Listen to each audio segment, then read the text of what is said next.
You guys, how's everyone doing? This is your guy Dave here. Today is the first video of our book summary series on the Foreign Famous Crypto channel. In this video series, based on my own personal studies and understanding, you can expect to get the essence for some of the must-read books in the world of finance, crypto, and personal growth in a digestible format so it's easy for you to access anywhere. So without further ado, the first book that we will be covering today is The Bitcoin Standard by saifedean ammous, one of the best sellers in the crypto world. In fact, this book is forwarded by none other than the man, Michael Saylor himself. Who is Michael Saylor, you might ask? Well, in short, Michael Saylor is the CEO of MicroStrategy, one of the largest Bitcoin holder companies in the world. Okay, so Saylor is also one of the largest Bitcoin holder on a personal basis, with about over 17,700 in Bitcoins. He's probably the most popular advocate when it comes to anything crypto and Bitcoin thanks to his aggressive accumulation strategy of Bitcoin. I personally own a little bit of STRC, one of the products of MicroStrategy. And one of my personal goals is to meet Saylor in person someday, in the future, obviously, and do a podcast with him. Make sure to smash the like and subscribe, guys, to help us make it happen. So if a book is forwarded by Michael Saylor, well, it's for sure going to be on our priority list to study and learn. Hopefully, after this series of videos and reading the book yourself, we can gain a similar perspective or conviction for Bitcoin like the author, saifedean, or Saylor himself. Alright, the Bitcoin Standard has a total of 10 chapters talking about money, crypto, and Bitcoin. We're going to break the book down into 3 videos, following the author's recommendation. Section 1, which is also today's main topic, what is money? Or should I say the brief history of money.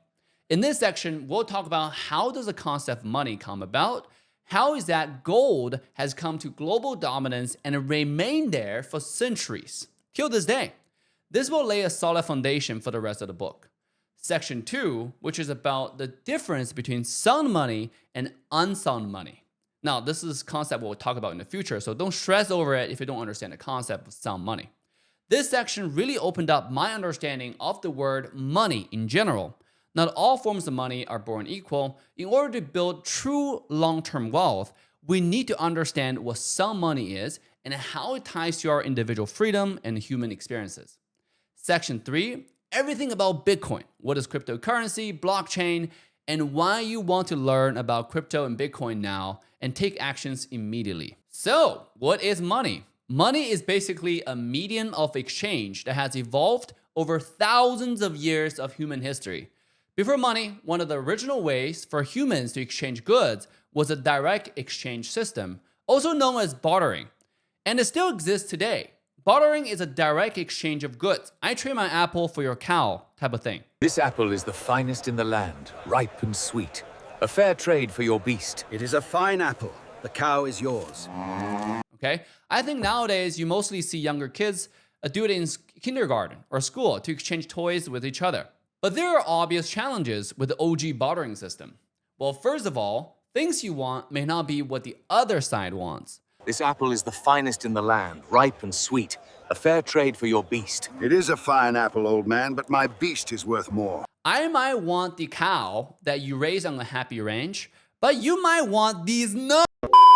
A medium of exchange is basically something that serves a medium that a society commonly adopts in order to trade freely without the many restrictions we mentioned earlier with the bartering system. So what can become a medium of exchange? According to Carl Munger, the father of Austrian School of Economics, is sellability, the ease with which a good can be sold on a market whenever its holder desires, with the least loss in price. saifedean mentioned in the book that the medium with good sellability has to fulfill the following characteristics. Number 1, sellability across scale, meaning can this medium be easily divided to buy something big or small, so you don't have to trade your happy cow for my apple, for instance. Number 2 is sellability across space. Can this medium be easily transported with you so you can acquire things anywhere you go without carrying the happy cow again? You know what I mean? Number 3 is sellability across acceptability by others. Is your medium of exchange widely accepted by others in a common society? Carrying a bunch of beef jerky to a community full of vegetarians is a career suicide. Now, number 4 is sellability across time. Can this medium carry its value throughout time? And this is the most important since time is inevitable. Hence, the medium's store of value is very, very important. Let's expand on this for a bit. If you think about it, in order for a medium to be sellable across time, the medium has to maintain its physical integrity, meaning it cannot break. Imagine using perishable food as money. As much as I love to eat, your money would naturally go bad in days if you don't eat them. Secondly, the medium needs to have limited supplies. That's why paper can never become money, because the supply of paper is almost infinite. Fiat. This is where the book, The Bitcoin Standard, introduced the concept of the hardness of money. Hard money is money whose supply is hard to increase, while easy money is money whose supply is amenable to large increases. Fiat. So how do you measure a medium's hardness?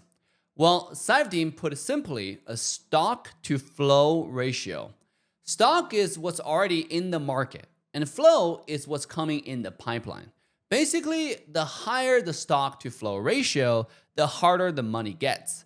The more likely it can maintain its value over time, since there won't be much supply left. People can choose whatever they want as money, obviously, because they are simply medium of exchanges. Now, one can imagine the prisoners in a prison probably use cigarettes as money because it's so limited in supplies. But the folks who choose hard money over easy money are gonna be the long-term winners. In the long history of money, from seashells to salt, silver, gold, gold-backed government notes, to our current fiat system thanks to technology and politicians, society is supposed to move from easier money to harder money over time. However, throughout history, different governments across the globe seem to have done something in common, and that is suspending the convertibility from money to gold, or something more like sound money or hard money, to fund a small ruling class's various ambitions. Now, maybe they are secretly communicating with each other in different languages, or maybe it's just human nature in general. Either way, it seems like we now live in a society that only the top elites can own things, and the rest of us are just left with crumbs. No matter how hard you work, it seems like your effort is being washed away and diluted faster than a fart in the wind. It's gone, and it smells. Now, in chapter 2 of the book, The Bitcoin Standard, saifedean went in details telling the story of seashells, rice stones, and even cattle as medium of exchanges in certain culture and history, and how they eventually died off. It's quite interesting. If you are a fan of history, I would recommend reading the book yourself.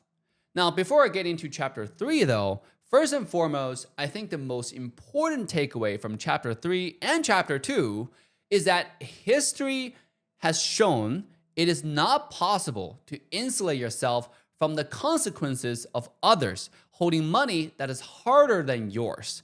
In other words, if you're on an island that has been reliant on trading seashells as money in the past, it won't take very long for the outsiders who all of a sudden come in and leverage the infinite amount of seashells elsewhere to influence your island's economy and eventually convert you guys to their medium of exchange. Now, I want to keep everyone in mind of this very important concept, and this will eventually tie to our conversation about Bitcoin in our later videos that leads us to the Bitcoin standard. So, why gold becomes the longest standing hard money over centuries? Why not silver? Why not copper? Well, they each have their own benefits, but the book talks about a few things about gold that sets it apart. First, gold is so chemically stable that it is virtually impossible to destroy. Now, if you remember what we talked about, we mentioned that a good medium of exchange has to be sellable across time, and gold's immutability checks that box pretty well. Second, gold is impossible to synthesize from other materials that I know of and can only be extracted from its unrefined ore from Earth, which is extremely rare in our planet. And this means gold is very limited in supplies and maintains a very high stock to flow ratio, as we just mentioned. Remember, stock is what's already in the market, and flow is what's coming in the pipeline.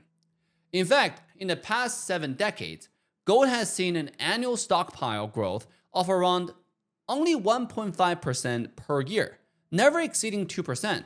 Now let's compare that to silver, who is second in place. Silver is not as chemically stable and can be largely consumed in the industrial process. In fact, according to the World Silver Survey 2025 by the Silver Institute, around 50 to 60% of annual demand for silver is industrial, with significant portions permanently consumed or lost, driving higher price volatility and supply pressure. Whereas gold is almost entirely recyclable and preserved in above-ground stocks over thousands of years of gold production. Silver has an annual stockpile growth rate about 5 to 10%, rising to around 20% in modern days. Now comparing that to the 2% or less than 2% of gold. So what does this mean when silver has much higher supply growth rate than gold? Well, imagine some multi-billionaire decided to buy up a lot of silver to artificially pump up the price of silver, right? But silver is much easier to mine. So if the silver price goes up, it would easily incentivize miners to go mine more silver and keep selling them to the market. And guess what happens when there are lots more supplies on the market? Well, common economic sense will tell you that the price will naturally come down for silver, which will be counterproductive to the billionaire's goal of pumping the price of silver up for a profit. And this is why the low rate of supply of gold, due to how rare and how hard it is to mine, is the fundamental reason it has maintained its monetary role throughout human history compared to silver. Now regarding copper, well, let me just show you this wonderful graph of existing stockpiles as a multiple of annual production. By the way, I took the picture with my phone, so excuse me for the quality of the photos, but I think this graph is too good not to share. Now, the majority of chapter 3 focus on the monetary European history throughout the Roman Empire, the Renaissance, the British Empire. Again, if you're a history type of guy or gal, I highly recommend you read it. For us, I'm going to focus on the lessons learned from history. Number 1, being on the standard of sound, hard money will usually allow an era, a culture, and a region to flourish, because the functioning economy with a sound, hard medium of exchange is a bedrock for a thriving civilization. Secondly, by studying gold and its interesting roles in history, I also learned that gold has one major flaw, and that is centralization. Government and banks were always creating media of exchanges beyond the quantity of gold in their reserves to fund various activities, including war and different social programs. And by the way, I'm not even sure how many people are informed on those programs the government is involved with. I mean, I currently live in the United States, and I certainly don't know much about those programs. What about you guys? Leave a comment down below and let me know. Now, since the people do not control the stockpile of gold, it's easy for the regular hardworking citizens of the world to be manipulated and fall victim to the inflated currency the ruling class creates. In summary, the first 3 chapters of the Bitcoin Standard talks about money as a sellable medium of exchange, the hardness of money, and its impact in the history of mankind. Explain in details the gold's journey to become one of the most viable sound, hard form of money in the world and its flaws. In our next video, we will go over the global implications of sound and unsound forms of money throughout recent history. The important utility sound money could have served as a global unit of account and measure of value. The book really drives home the unequivocal manipulation of the global elites on our hard-earned money. Quoting saifedean himself in the book, contrary to the most egregiously erroneous and central tenet of the state theory of money, it was not government that decreed gold as money. Rather, it is only by holding gold that governments could get their money to be accepted at all. The author also introduced the important concept of personal time preference, which I cannot wait to introduce to you guys. And that would be it for us today. I hope what I shared today is of value to you somehow. If you liked it, make sure to like, subscribe, save, and share it with your friends. Help us build the foreign famous crypto community together. I'll see you next time.